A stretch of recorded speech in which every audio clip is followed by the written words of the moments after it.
From the Newstalk ZB newsroom, this is Newsfix. In this update, thousands of protesters are clashing with police in Tel Aviv.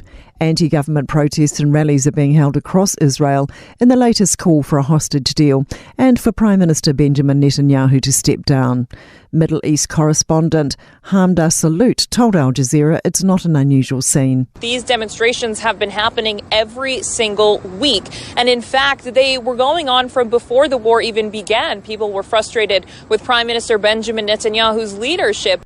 The Prime Minister is set to rub shoulders with US President Joe Biden. Chris Luxon's attending the NATO summit in Washington, D.C.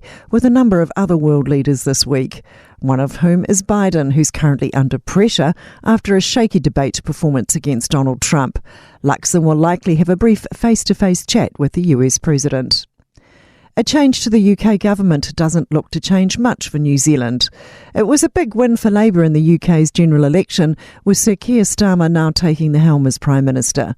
It marks the end of the Conservatives' 14 years in power.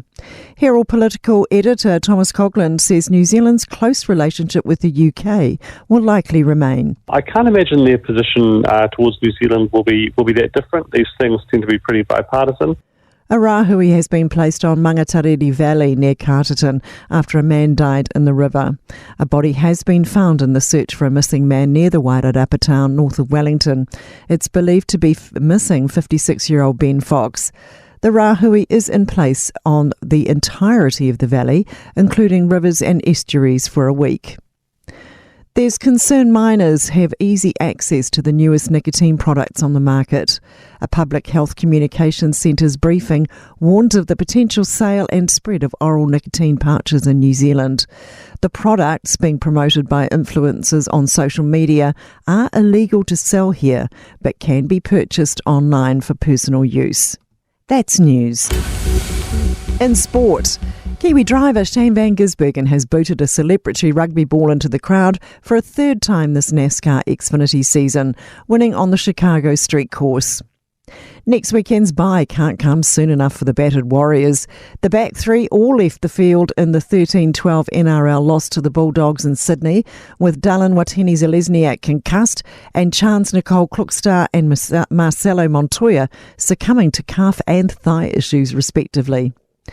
The All Blacks have fingers crossed the knee injuries sustained by halfback TJ Perenara in the 16-15 win over England in Dunedin isn't too serious.